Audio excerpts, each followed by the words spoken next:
Olá, graça e paz, meus irmãos. Você está no canal Eu na EBD, canal de bênção para a sua vida. Eu sou o pastor Cícero Pereira. Estou aqui para dar prosseguimento no primeiro trimestre de 2020, na lição dos adultos. A revistinha traz por tema central Origem, Doutrina e Redenção. Já estamos aí na reta final, restando apenas aí, fora a lição de hoje, só mais 2 lições. E hoje nós vamos falar aí da lição de número 11, que fala sobre o homem do pecado. Se você está tendo contato comigo através deste vídeo pela primeira vez, seja bem-vindo ou seja bem-vinda. Aqui no canal você é muito importante para nós. Peço que, se você tiver um tempinho, faça uma visita no meu canal, dá uma olhada lá se tem algum material ou algum conteúdo que seja útil para você, para o seu crescimento como professor, professora, superintendente da escola bíblica. O meu trabalho é disponibilizar aqui toda semana os slides da EBD para você usar aí na sua classe. Você pode fazer o download em PowerPoint, é gratuito, você não vai pagar nada por isso. Abaixo do vídeo aí na timeline tem um link, você clica, vai ser direcionado para a página de download, e lá você faz em PowerPoint o download, certo? Para isso, na sua igreja você só precisa de um data show ou uma TV de LED conectada, claro, a um computador, um notebook, um laptop, coisa desse tipo aí, beleza? Lição de número 11. E a todos os inscritos, muito obrigado. Deus continue abençoando a vida de vocês. Continue orando por mim, porque sou carente das orações dos irmãos e das irmãs. E a todos os amigos do YouTube, muito obrigado pela audiência de vocês, certo?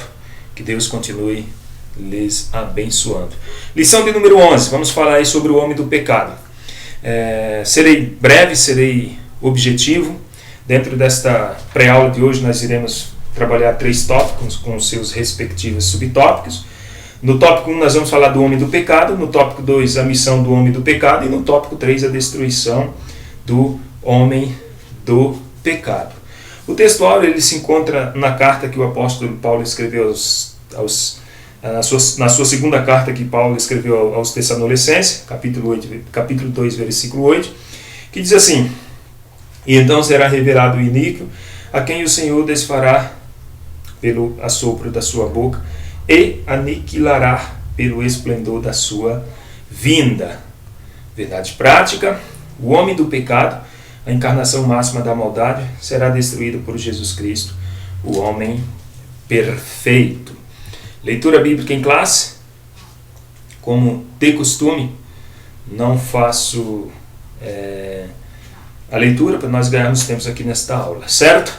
Mas você pode aí depois estar fazendo a leitura aí do texto na sua revistinha ou na sua Bíblia. A Bíblia ela fala de um indivíduo que será agente de Satanás para fazer o mal nos últimos dias. A Bíblia fala isso, né? Que haverá um inimigo aí, um agente de Satanás. Então, sua identidade, natureza e missão opõem frontalmente a ideia ou a ideidade, a natureza e a missão do Filho de Deus, ou seja, de Jesus Cristo.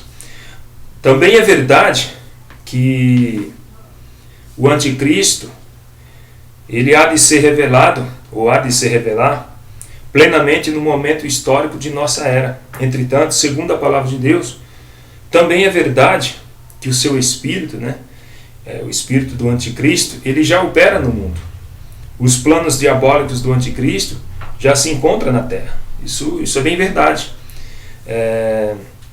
E também é possível ver lamparejos de suas influências no sistema, tanto religioso, sociocultural, político e econômico, que domina aí o mundo. Então, nossa postura como cristão qual é? É de compreender essas coisas e de aguardar com fé o arrebatamento da igreja e a vinda gloriosa de nosso Senhor e Salvador Jesus Cristo. Introdução. Nesta aula nós iremos ver quem é o anticristo, conhecido também como o homem do pecado, qual é o caráter, sua missão e destino final dele. E também nós iremos falar sobre o espírito do anticristo. Realmente ele já opera no mundo. Então, que nós iremos ver dentro desta pré-aula. Tópico 1. O homem do pecado. Origem do homem do pecado. Qual é a origem do homem do pecado? Bom, Caim e Lameque, eles prefiguraram, ou prefigurando o anticristo, opuseram-se sistematicamente a Deus. Ou seja, Caim e Lameque. Caim cometeu o primeiro homicídio, né? Matou seu irmão, e Lameque, primeira história da bigamia na Bíblia, o homem que teve 2 esposas. Deus tolerava naquela época, mas tolerância de Deus não quer dizer que é permissão, que é da vontade de Deus, que podia, certo? Bom, Caim e Lameque, eles agiram como o homem do pecado, uma prefiguração aí do anticristo, do próprio Satanás, né? Que há de aparecer tão logo a igreja seja arrebatada, 2 Tessalonicenses 2, 6 e 7. E desde os tempos bíblicos, muitos fizeram-se anticristos e dispuseram-se a perseguir tanto a Israel como a igreja do Cordeiro de Deus. Exemplo é de Nero, de Hitler e de Stanley, esses homens aí que perseguiram Israel e perseguiram a igreja de Cristo. Subtópico 2, títulos do homem do pecado. Quais são? Bom, o título principal desse personagem é o anticristo, 1 de João 2,18.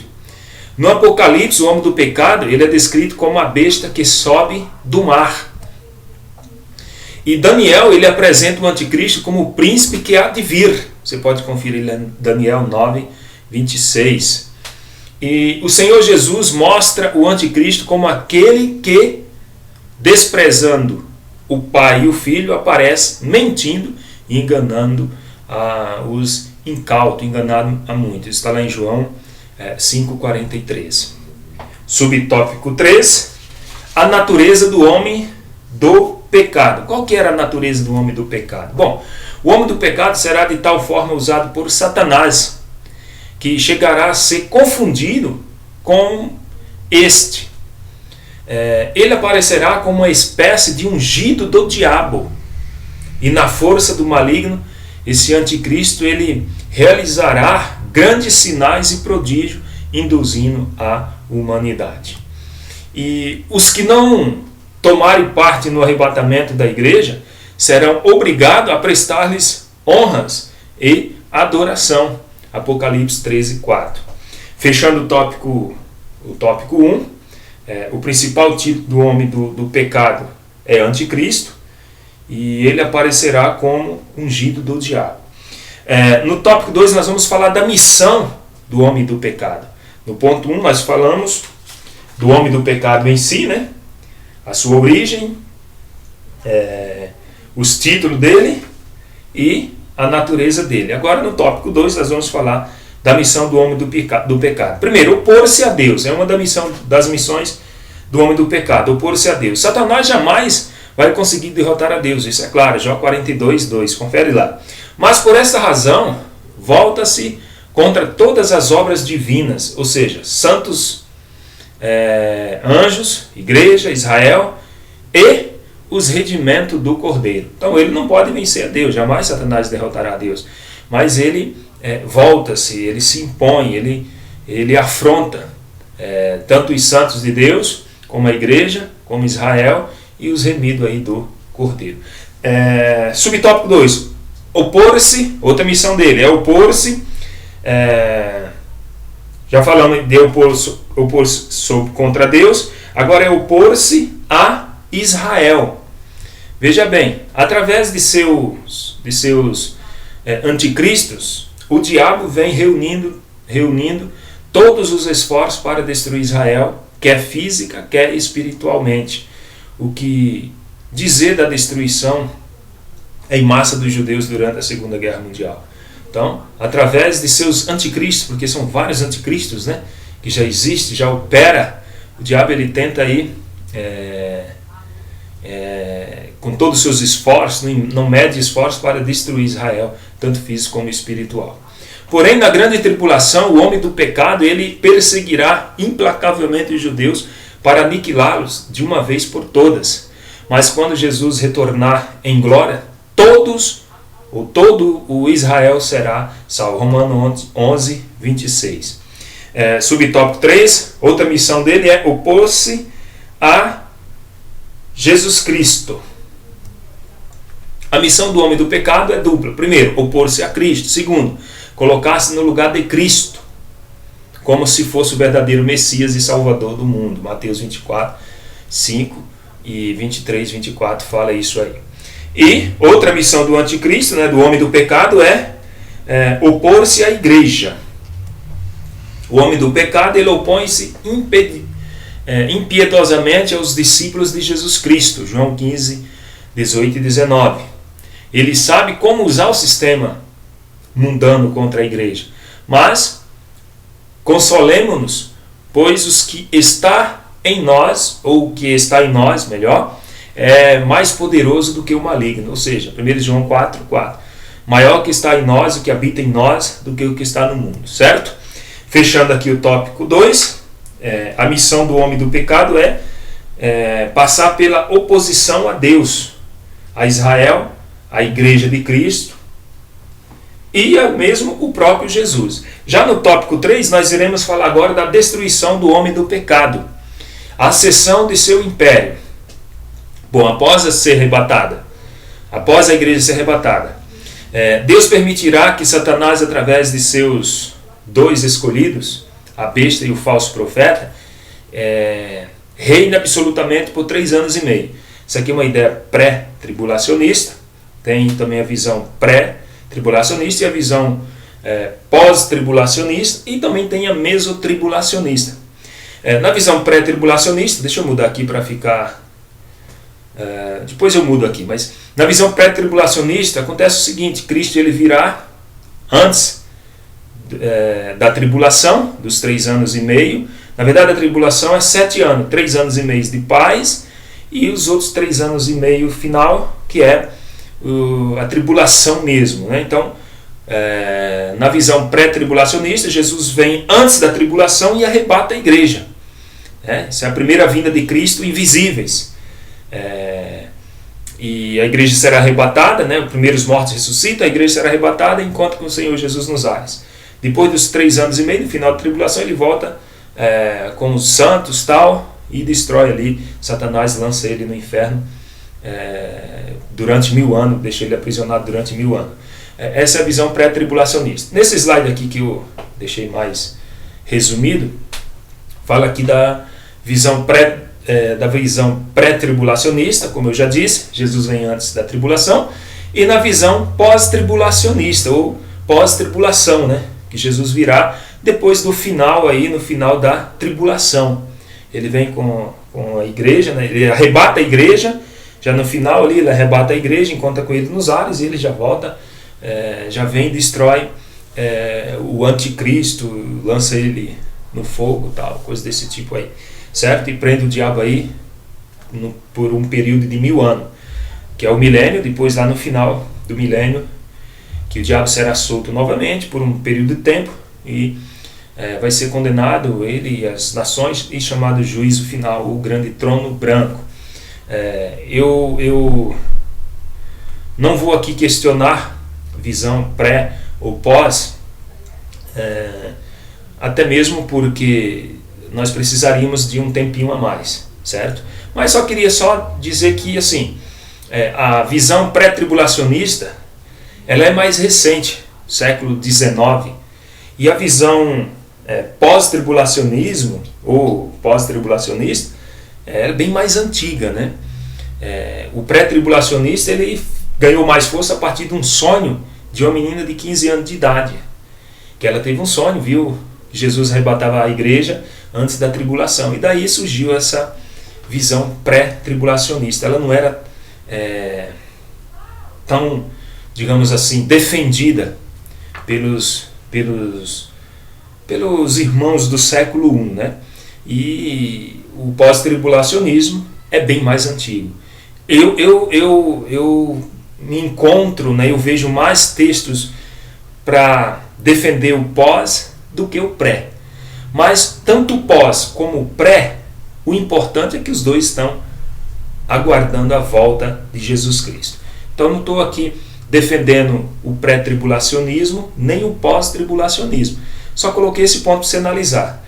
Você prefere seguir uma doutrina que já é desde o começo da igreja, né, que é o pós-tribulacionismo, ou o pré-tribulacionismo, que é uma doutrina mais recente e que ganhou mais força a partir de um sonho de uma adolescente de 15 anos. Pensa nisso aí e estuda direitinho, certo? Eu vejo mais referências bíblicas para defender o pós-tribulacionista, a pós-tribulação. Jesus virá depois da tribulação. Até porque Noé, nos dias de Noé, ele ficou na tribulação. E Jesus também disse que no dia da tribulação, naquele grande dia será como nos dias de Noé. Você está entendendo? Então o próprio Jesus também passou pela tribulação. Todos nós passamos por tribulações, é verdade. Mas falando da grande tribulação, aí fica aí essas duas. Essa terceira aí, mesotribulacionista, ela não é muito defendida não, porque não se encaixa muito bem, né? Jesus veio no meio da tribulação. Outro ponto, o pré-tribulacionista, ele acredita que quem não for arrebatado no arrebatamento, na primeira vinda invisível de Cristo, ele pode ser arrebatado depois, né? Na tribulação, ele pode ser salvo depois. E me parece que essa ideia não se sustenta muito na Bíblia, né? Mas enfim, é para nós só pensarmos, certo? Vamos avançar. O auge de seu império, a tríade satânica, ou seja, o antipai, que é o dragão, Satanás, antifilho, o anticristo, e o antiespírito, né, que é o falso profeta, ou seja, falso profeta, a besta que sai da terra, que é o líder religioso, o líder político, a besta que sai do mar. Então essa é a tríade, né, satânica. Dragão, que é o Satanás, e ele tem essa tríade satânica aí, essa tríade. É o falso profeta, então Satanás, que é o dragão, a serpente, falso profeta e o anticristo. Poder político, poder religioso. Poder religioso, a besta que sai da terra. Poder político, a besta que sai do mar.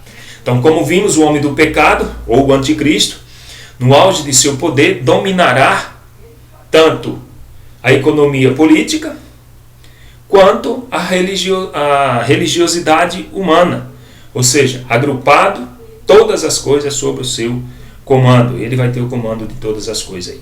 O seu governo, a princípio, será aceito por todos, sem qualquer contestação. No começo, aí, os 3 anos e meio, então parece que vai ser uma falsa paz, todo mundo vai concordar, mas depois cai a máscara dele e aí o bicho pega. Então, a ruína de seu império. Passados os 3 primeiros anos, os 3 primeiros anos e meio, né? São 3 anos e meio do governo do anticristo, começará a experimentar a ira do Cordeiro de Deus. Sua ruína ocorrerá no auge da sua administração. 1 Tessalonicenses 5:3. E depois que todas as pragas se abaterem sobre o seu reino, o anticristo, juntamente com o falso profeta, será lançado no fogo ou no lago de fogo. E após o milênio, o arqui-inimigo de Deus, que é Satanás, também será jogado no lago de fogo. Apocalipse 19, 20 e 20, 10. Você pode conferir lá. Para concluirmos, o homem do pecado será o ser humano mais iníquo, mau e blasfemo de todos os tempos.